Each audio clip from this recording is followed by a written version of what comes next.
موت تک اللہ کے ہر غیر کی نفی کرنی ہے. نہیں ان سے نہیں ہوگا, یہ نہیں, اس سے کچھ نہیں ہوگا, کریں گے تو اللہ کریں گے. میں اپنے اعمال پورے رکھوں گا, اس سے نہیں ہوگا, یہ 100 تلواریں اس میں اللہ مجھے نکال کے لے جائے گا. یہ نہیں کر سکتی. یہ تب ماریں گی جب اللہ کا حکم ہوگا, ورنہ یہ نہیں کچھ کر سکتی.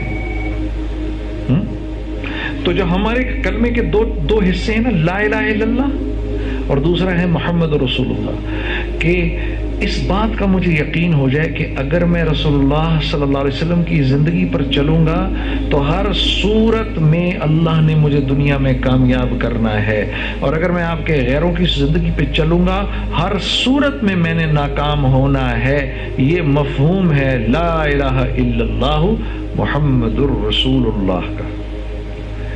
اس کو اس لیے اس پہ ابو جہل نہیں آتا تھا. وہ کہتا تھا نہیں, یہ ایک اللہ کو نہیں مان سکتا میں, اور مجھے محمد مصطفیٰ کے طریقوں پہ چلنا پڑے گا, یہ میں نہیں کر سکتا. وہ ہم سے زیادہ کلمے کے مفہوم کو جانتا تھا. ہم تو کلمہ پڑھ کے بھی مفہوم سے ناواقف ہیں کہ اس کا بیسیکلی مطلب کیا ہے. بھائی لا الہ الا اللہ محمد رسول اللہ کا مطلب کیا ہے؟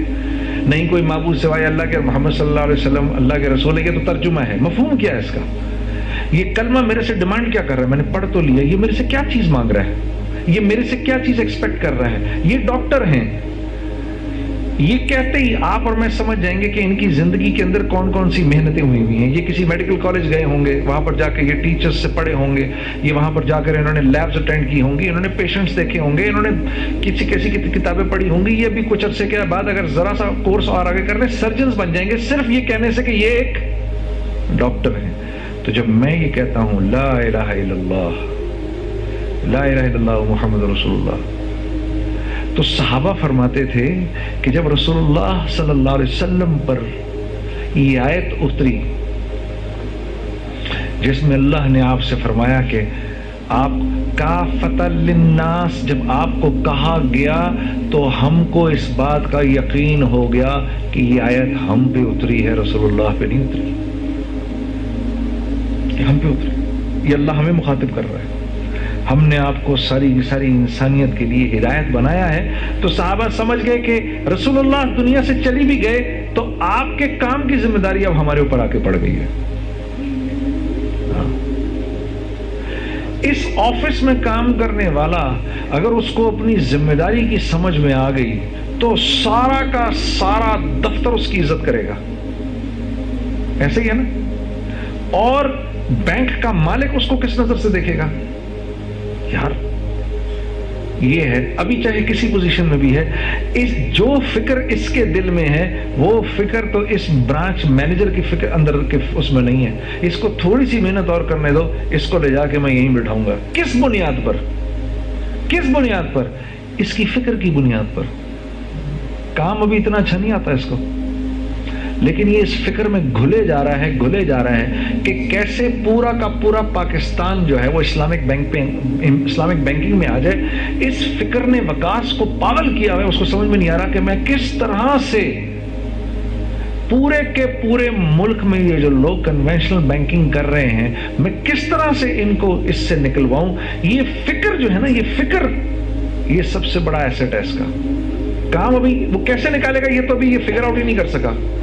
اس بنیاد پر یہ بینک کے چیئرمین کے آگے ایک ویلیو رکھتا ہے وہ مسلمان جس کے دل میں یہ فکر ہو کہ سارا کا سارا عالم کلمہ پڑھ لے, نہیں تو مرتے یہ جہنم میں جائیں گے. اس انسان کی اللہ کے ہاں قیمت ہے, اور ہر صحابی ایسا تھا. اسی لیے 1.25 لاکھ تھے ٹوٹل. کتنے تھے؟ 1.25 لاکھ. اللہ نے ان 1.25 لاکھ کو 30 سال کے قلیل عرصے میں 3 براعظموں کا بادشاہ بنا دیا. 3 براعظموں کے امام بن گئے. 1.25 لاکھ فکر کی بنیاد پر. اللہ کریں گے اللہ سے ہوتا ہے. لوگوں کو نہیں پتا اس بات کا. وہ یہ کہا کرتے تھے, ایک دوسرے کو کہتے تھے کونو مثلنا, ہماری طرح ہو جاؤ. میں تو ابھی بیان کر رہا ہوں, وہ بیان تو نہیں کرتے تھے. وہ کہتے تھے ہماری طرح ہو جاؤ, ہماری طرح ہو جاؤ, نہیں تو برباد ہو جاؤ گے. اور ان کے یہ بول, کیونکہ اندر کا حال ایسا تھا نا, وہ حال منتقل ہوتا تھا. تو اس حال کی بنیاد پر جو ان کے پاس بیٹھتا تھا ایک دم کلمہ پڑھ کے اسلام قبول کر لیتا تھا، ایک دم اللہ کی بزرگی بڑائی کا اس کو یقین ہو جاتا تھا۔ آج یہ معاشرے میں یہ جتنے بھی گناہ ہو رہے ہیں، اس کی بنیاد کیا ہے؟ اللہ کی ذات کے استحضار سے دل خالی ہے۔ یہاں اللہ نہیں ہے، نہ مرنے کا خوف ہے کہ میں نے مر کے اللہ کے سامنے کھڑے ہونا ہے، نہ اس بات کا خوف ہے کہ یہ جو میں کر رہا ہوں اس پر میرے پر پکڑ آ سکتی ہے۔ ہاں،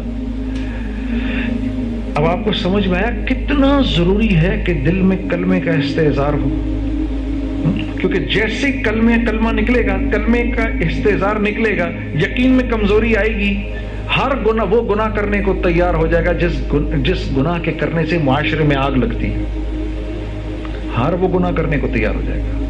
اور جیسے ہی اس بات کا احساس ہوگا کہ یار اللہ دیکھ رہا ہے، یہ انسان اتنا نرم اور یہ انسان اتنا شفیق بن جائے گا کہ لوگ خود بخود اس سے جڑنا شروع ہو جائیں گے۔ اس لیے ہے یہ دعوت کی محنت اتنی ضروری کہ یہ اگر نہ ہوئی تو یقین میں بگاڑ آئے گا، وہ یقین کا بگاڑ بندے کو بھی برباد کر دے گا اور جس انسان سے اس کا تعلق ہے اس کو بھی برباد کر دے گا۔ چیزوں سے ہوتا ہے، سب سے بڑا حادثہ ہے کائنات کا۔ قوم عاد کس وجہ سے برباد ہوئی تھی؟ یہی وجہ تھی، ہماری طاقت۔ حود علیہ السلام نے ان سے کہا تمہاری طاقت کچھ نہیں، تم انجانے واللہ ہے۔ انہوں نے بولا اللہ کہاں سے آ گیا بیچ میں؟ ہماری برادری، ہماری طاقت۔ انہوں نے ہوا کو آتے ہوئے دیکھا جس ہوا نے ان کو برباد کیا، بجائے اس کے کہ اس وقت بھی توبہ کر لیتے، ایک دوسرے کے بازو پکڑ لیے کھڑے ہو گئے ایسے کر کے۔ قوم سمود یہ ٹیکنالوجی کی لائن کے لوگ تھے، صنعت کار تھے، ٹیکنالوجی کی لائن کے لوگ تھے۔ یہ قوم عاد کے بعد آئے تھے۔ صالح علیہ السلام نے ان کو سمجھایا دیکھو مت اپنی ٹیکنالوجی کی بنیاد پر اتنی بڑی بڑی اللہ کی نافرمانیاں کرو، مت کرو۔ قوم عاد کا حال دیکھو، انہوں نے بولا وہ تو ہوا نے ان کو برباد کیا تھا، انہوں نے پہاڑوں کے اندر گھر بنا لیے، ہم تو پہاڑوں میں رہیں گے، ہوا کیا کرے گی پہاڑوں میں؟ ایک چیخ نے برباد کر دیا۔ قوم لوط، ہاں یہ ماڈرن زمانہ ہے، ماڈرنائزیشن کا زمانہ ہے، ٹھیک ہے نا؟ مردوں سے شادیاں کرو، عورت کو ننگا کر دیا بالکل۔ کیا فرق پڑتا ہے جی؟ دیکھیے نا، پردہ تو دل کے اندر کا پردہ ہے نا جی، پردہ تو دل میں ہوتا ہے جی، سر پہ تو نہیں ہوتا۔ ہاں، عورت نسواں کی آپ عورت کو وہ کر رہے ہیں، یہ کر رہے ہیں، وہ کر رہے ہیں فلاں، یہ باتیں قوم لوط میں ہوتی تھیں۔ باقی قوموں پر ایک عذاب آیا، قوم لوط پر 5 عذاب آئے ایک ساتھ۔ بے حیائی کا سدباب اللہ براہ راست کرتا ہے، خود کرتا ہے۔